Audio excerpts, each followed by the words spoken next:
हाँ, अब मैं मर चुका हूँ। उस रात काफ़ी बारिश हो रही थी और इस वक्त रात के 11:30 हो रहे थे। अब बारिश काफ़ी कम हो गई थी, शायद अब बारिश रुकने वाली थी और मैं अपने रूम में लेटा हुआ था और सोने की कोशिश कर रहा था और बुल्ली अपने रूम में कंप्यूटर चला रहा था और वो मेक जो हॉरर की वीडियोस देख रहा था क्योंकि उसे हॉरर वीडियोस देखना ज़्यादा पसंद है। और तभी बेल बजने की आवाज़ आई और तभी बुल्ली बोला, गुल्ली देखो यार, इतनी रात में कौन आया है। और मैं उठकर चला गया, लेकिन वहाँ तो कोई नहीं था। हाँ, ज़मीन पर कुछ पैरों के निशान बने हुए थे और वहाँ एक डॉल रखी हुई थी। बुल्ली ने पूछा, कौन आया है गुल्ली? मैंने कहा, भाई कोई नहीं, बस ये डॉल ही रखी हुई थी। बुल्ली ने कहा, लेकिन ये डॉल हमारे दरवाजे पर कौन रख गया है और क्यों? हो सकता है कि बाद में वो इसे लेने आए। मैंने कहा, लेकिन मैं इसे अपने रूम में नहीं रखूंगा, न जाने यह डॉल किसकी है। बुल्ली ने कहा, ठीक है, तुम इसे यहीं छोड़ दो। और फिर मैं अपने रूम में चला गया। बुल्ली भी अपना काम करने लगा।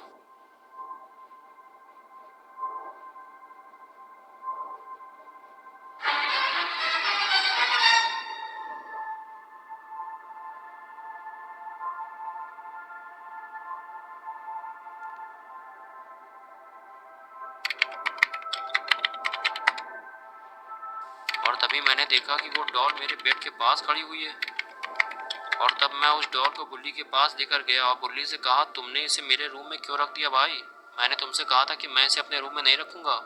तभी बुल्ली बोला, मैंने इसे नहीं रखा भाई, मैंने तुमसे कहा था कि इसे यहीं रख दो, शायद तुम ही इसे ले गए होगे। मैंने कहा कि मैं इसे क्यों ले जाऊंगा, मैंने तो पहले ही मना कर दिया था कि मैं इसे अपने रूम में नहीं रखूंगा, लेकिन अब इसे मेरे पास लेकर मत आना। ये कहकर मैं अपने रूम में चला गया और वो डॉल बुल्ली के बेड पर मैंने छोड़ दी थी। और मैं ये सोच रहा था कि ये डॉल आखिर है किसकी और कोई इसे क्यों छोड़ गया है। लेकिन बाहर जो मैंने पैरों के निशान देखे थे वो तो मुझे इसी डॉल के लग रहे थे, जैसे कि ये खुद ही चल कर आई हो। लेकिन ये कैसे हो सकता है? मैं बिना कुछ ज़्यादा ही सोचने लगता हूँ। और फिर जब मैंने करवट बदली तो वो डॉल मेरे बेड पर लेटी हुई थी। मैं देखकर काफ़ी डर गया और तभी बुल्ली की आवाज़ आई, गुल्ली वो डॉल यहाँ नहीं है, क्या तुम उसे अपने साथ ले गए हो? मैंने कहा, ये है वो डॉल जिसे तुम जानबूझकर मुझे डराने के लिए मेरे बेड पर रखाए थे। बुल्ली ने कहा, भाई मैं तो यहाँ से हिला भी नहीं हूँ, मैं तो कंप्यूटर पर ही काम कर रहा हूँ और मैं तुम्हें क्यों डराऊंगा। मैंने कहा, ठीक है, अब मैं इसे स्टोर रूम में बंद करने जा रहा हूँ। ये कहकर मैं उस डॉल को स्टोर रूम में ले गया और मैंने उसे वहीं बंद कर दिया।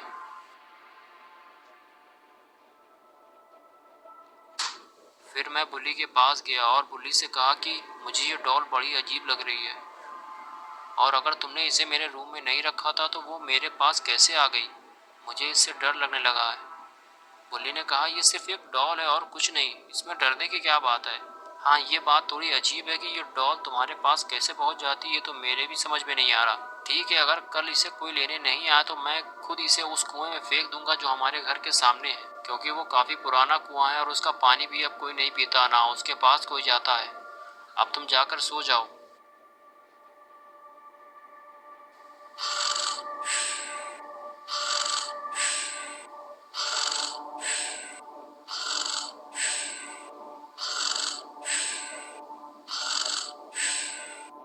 और उसके बाद मैं अपने रूम में सोने के लिए चला गया। मैं अपने बेड पर लेट तो गया था, लेकिन मुझे नींद नहीं आ रही थी और अजीब सी घबराहट हो रही थी, जैसे कि कुछ बुरा होने वाला है। और कुछ देर बाद ही कुछ अजीब सी आवाज़ आने लगी, जैसे कोई दरवाज़ा खोलने की कोशिश कर रहा हो। लेकिन मैंने सोचा कि हो सकता है कि ये हवा से हिल रहा हो, क्योंकि हवा भी काफ़ी तेज़ चल रही थी। इसी वजह से मैं देखने भी नहीं गया।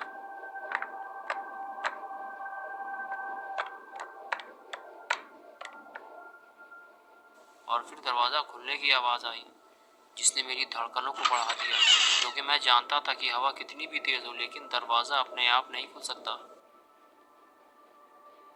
और फिर चेनसॉ चलने की आवाज़ आने लगी। हाँ, वही चेनसॉ जो अक्सर पेड़ काटने के काम में लाया जाता है। लेकिन वो तो स्टोर रूम में रखा हुआ था। फिर मुझे याद आया कि वो डॉल भी मैंने स्टोर में बंद कर दिया था। कहीं उसने स्टोर का दरवाज़ा तो नहीं खोल लिया? अगर इस डॉल ने कुछ गड़बड़ की ना तो आज उसकी शामत आ जाएगी। मैं उसे उठाकर बाहर फेंक दूंगा। क्या कहती है? अभी आप क्या कहती?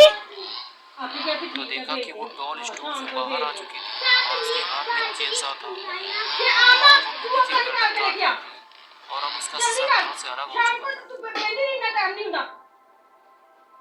और ये देखकर मैं बहुत ज़्यादा डर गया और मैं सीधे घर से बाहर भागा और वो मेरे पीछे पीछे आने लगी, लेकिन मैं भागता रहा क्योंकि मैं मरना नहीं चाहता था।